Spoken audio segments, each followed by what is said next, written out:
Forensic report ప్రకారం ఆ ఇంటి కాంపౌండ్లో 4 వ్యక్తులు ఏరు ముద్దలే దొరికాయి. ఒకటి ఈ ముద్దాయిది,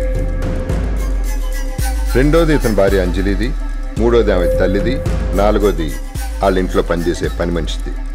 so according to the scene of offence ఈ 4 వేలు ముద్రలు తప్ప 5వ వాడు లేడు అనేది crystal clear fact.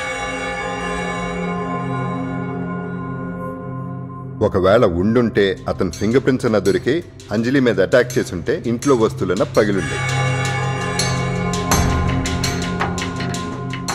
According to the forensic report there is no forced entry into the house.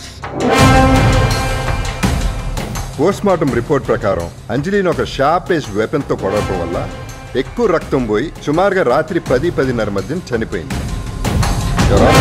ఆ రోజు పని మనిషి సాయంత్రం 5 గంటలకి కాలనీ నుంచి బయటికి వెళ్ళడం సీసీ కెమెరాలో రికార్డ్ అయి ఉంది. అప్పటికి అంజలి బతికే ఉంది అంటే ఈ హత్యకి ఆ పని మనిషికి ఏ సంబంధం లేదు. ఇక అంజలి తల్లి పద్మ, ఆవిడ 11 గంటలకు వచ్చింది, అది కూడా సీసీ కెమెరాలో రికార్డ్ అయింది. ఆవిడ వచ్చేసరికి అంజలి ఆల్రెడీ చనిపోయింది. సో ఆవిడికి కూడా ఈ హత్యతో ఏ సంబంధం లేదని తెలుస్తుంది.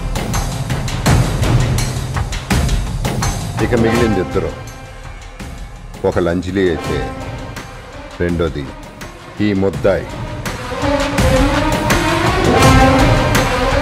ఇదే సిద్ధార్థ హత్య జరిగిన రాత్రి 10:10 కాలనీ బయటికి వెళ్తాం సీసీ కెమెరాలో క్లియర్గా రికార్డ్ అయ్యింది.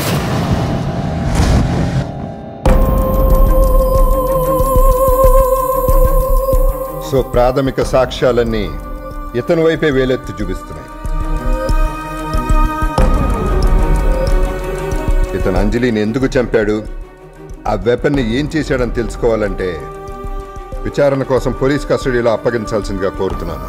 That's all, Your Honor.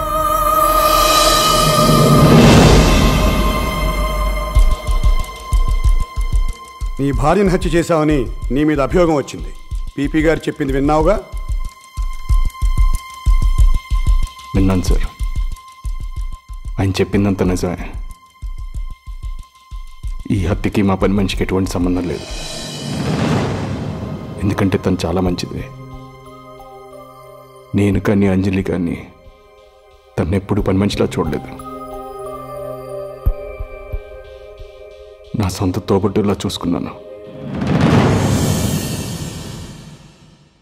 ఇక మా అత్తగారు అంజలికి 7 ఏళ్ళ వయసులో భర్తను పోగొట్టుకుంది. ఎప్పుడు వీధి మోహన్ చూడడం తను అంజలి భవిష్యత్ కోసం ఉద్యోగం చేసి తన్ని పెంచి పెద్ద చేసి ప్రయోజకురాలను చేసింది. అలాంటిది కూతురుని పోగొట్టుకొని తను ఎంత బాధపడుతుందో నాకు తెలుసు. ఈ కేసులో నీకు ప్లేటర్ గారు ఎవరు లేరా? పీపీ గారు ఉన్నారు కదా సార్. ఆయన నీకు ఈ కేసులో వ్యతిరేకంగా కదా వాదిస్తున్నారు. ఆయన న్యాయం ఎటువైపు ఉంటే అటువైపే వాదిస్తారని విన్నాను. ఆయన ఎప్పటికైనా నా వైపు వాదిస్తారని నమ్మకం నాకుంది. ఎందుకంటే న్యాయం నా వైపు ఉంది కాబట్టి. మిస్టర్ పీపీ, ఇతనికి 10 days జ్యుడిషియల్ రిమాండ్ విధిస్తున్నాను. ఇతన్ని అక్కడే విచారించవచ్చు, that too in presence of you.